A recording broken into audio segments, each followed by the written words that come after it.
There is a terrifying question that almost no economist, no politician, and no CEO is willing to answer honestly.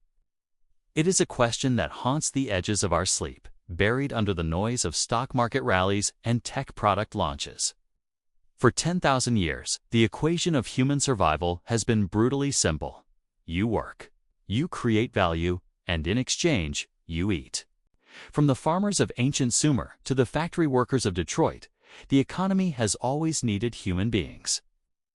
Even in the worst times, during the days of slavery or the darkest depths of the Industrial Revolution, wealthy elite needed the masses.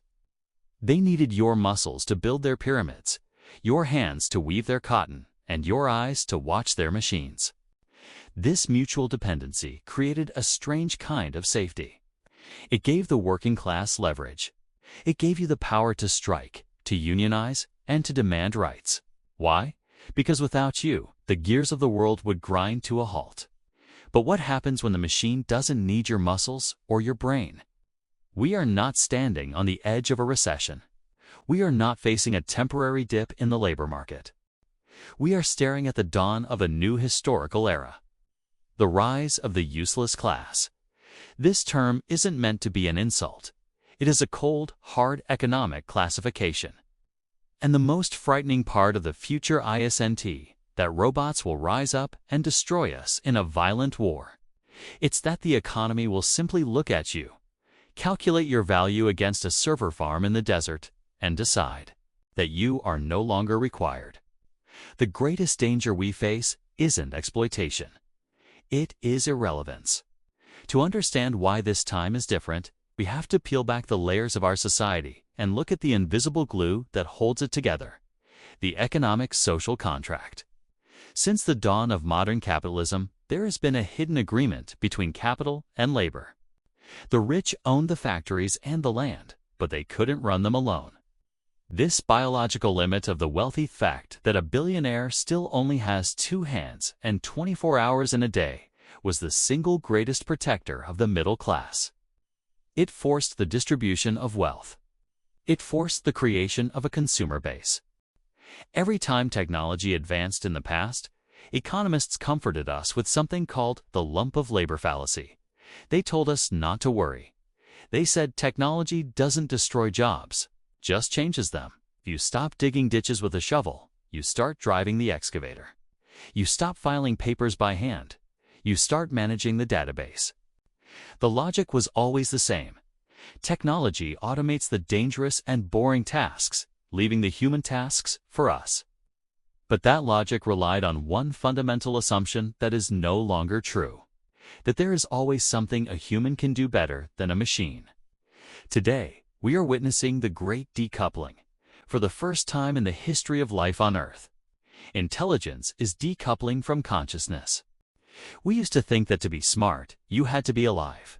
You had to have feelings, a family, and a soul. But AI proves that intelligence is just a process. It doesn't need to be alive to diagnose a disease better than a doctor. It doesn't need to feel emotion to write a press release faster than a marketing manager. And when intelligence becomes a cheap commodity that can be bought for $20 a month, the economic value of the human mind begins to plummet. We are about to see what happens when the social contract is torn up, not by a revolution, but by an algorithm. History, unfortunately, gives us a brutal preview of what happens to a species when it becomes economically obsolete. We just have to look at the horse. In the year 1900, the horse was the absolute backbone of the global economy. If you walked the streets of London or New York, you saw them everywhere. They hauled the cargo that built the cities, they plowed the fields that fed the nations, and they carried the soldiers who fought the wars. A strong horse was a valuable asset. It was an investment. Then the internal combustion engine arrived. At first, the transition seemed helpful. Tractors allowed farmers to expand, and engines helped move goods. But very quickly, the equation shifted. The tractor didn't just help the horse, it replaced the horse. Now, imagine if a horse economist in 1915 said, "Don't worry, the horses will just upskill. They will become faster." they will learn to direct traffic. It sounds ridiculous, right? Because a horse has a biological limit. It cannot run at 60 miles per hour, and it cannot learn to fix an engine. What happened next was a collapse. Within a few short decades, the horse population didn't find new jobs. It plummeted. Horses went from being the engines of the economy to being pets, hobbies, or they were simply removed from the system. They were no longer workers, while they were luxuries. Fast forward to the 1980s, and we saw the first tremor of this hitting humanity. The Rust Belt of America collapsed. Automation and globalization came for the muscle jobs. Factories that once employed 10,000 men could now run with 500 engineers and a fleet of robots. Millions of blue-collar workers were told their skills were obsolete. But society had an answer. We told them, go to college. Learn to use your brain. Move from the factory floor to the office cubicle. We built the knowledge. Economy. We convinced ourselves that while a robot could bolt a car door, it could never write a legal brief, design a logo, or code software. We retreated into the fortress of our minds, thinking we were safe. But looking back, that was a temporary shelter. We didn't solve the problem of obsolescence, so we just delayed it. And now, the floodwaters are rising again, and this time they are rising inside the fortress. If we analyze these historical shifts, we can see a clear three-stage pattern of economic removal. It is a pattern that repeats, and right now, you're accelerating from stage 1 to stage 2. Stage 1 is augmentation. This is the golden age. And it's usually where we are right now. The technology arrives, and it makes the skilled worker a superhero. A lawyer uses AI to scan contracts in seconds instead of days. A coder uses AI to write boilerplate code instantly. Productivity skyrockets, and for a brief moment, wages for the elite workers actually go up. Everyone feels good. We feel like we are the masters of the machine. But this stage is a trap, because while you are using the AI is learning from you. This leads to stage 2, replacement. This is the tipping point. The tool becomes good enough to do the job without the operator. The software doesn't just scan the legal document. It writes it and files it. The AI doesn't just assist the graphic designer. It generates the entire marketing campaign from a single prompt. In this stage, the average worker becomes a liability. Why would a company pay a salary, health insurance, payroll tax, and pension for a human when software costs pennies? The logic of profit is ruthless. If the machine is 90% as good as you, but 1% of the cost, you are gone. And that leads to the final, most dangerous phase. Stage 3, the useless class. This happens when the cost of retraining a human exceeds the potential economic value that human can ever generate. Think about it. It takes 20 years of expensive education to create a radiologist, but an AI can learn to read X-rays in a week and do it for free. The economic logic for human education collapses. When a 40-year-old truck driver lost his job in the 1990s, we told him to become a web designer. But what do we tell the 40-year-old web designer when the AI takes her job? Go study bioengineering. By the time she finishes her degree, the AI will be doing that too. This is the definition of the useless class, people who are not just unemployed, but unemployable. This isn't a distant forecast. The stage 2 flags are already being planted all around us. Look at Hollywood. The strikes that paralyzed the film industry weren't just about money. They were an existential scream against this pattern. Actors realized studios wanted to scan their faces and voices once, pay them for a day's work, and then use their AI likeness for eternity. They were fighting against becoming the digital equivalent of the horse used for the initial data, then discarded. Look at the tech sector, the supposed safe haven of the modern world. Entry-level coding jobs, the traditional ladder for young professionals to enter the middle class, are evaporating. Why hire a junior developer to write basic code when GitHub Copilot can do it instantly, bug-free, and without complaining? We are seeing a reversal of what everyone predicted.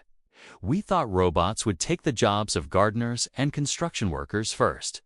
But Moravec's paradox has flipped the script. It turns out, it's incredibly hard to build a robot hand that can delicately prune a rosebush. But it's surprisingly easy to build an AI that can pass the bar exam or write a marketing strategy. The white-collar safety net is burning, and the speed is what should terrify you.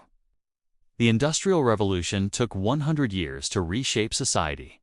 People had generations to adapt. The AI revolution is happening in months. GPT-4 didn't exist a few years ago. Now it passes medical exams. The window for human adaptation is closing faster than our educational systems can even convene a meeting to discuss it. So, where does this road lead? What happens when the economic-social contract is finally broken?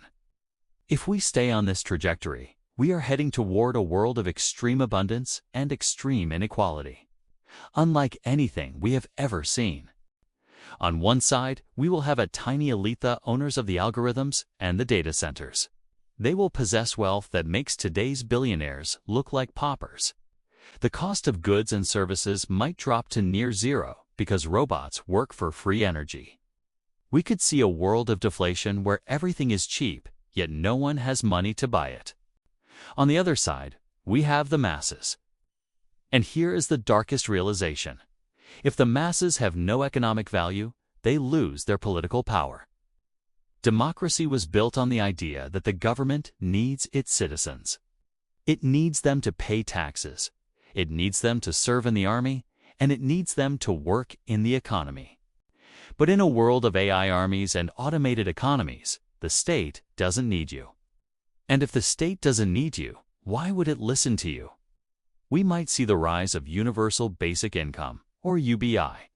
Silicon Valley leaders love talking about this, but we must be careful. In this context, UBI isn't a gift to empower you. It is hush money. It is the modern version of the Roman bread and circuses. A monthly check just big enough to keep you from starving, and an endless stream of digital entertainment in the metaverse to keep you distracted. It paints a picture of a world where humans are well-fed, safe, and entertained. Totally meaningless. A zoo for the human race, kept by digital zookeepers. The story of economics has always been the story of scarcity. For thousands of years, we fought wars and built empires because there wasn't enough food, enough land, or enough gold. Soon, we will face the crisis of abundance. The challenge of the 21st century won't be how to produce enough stuff.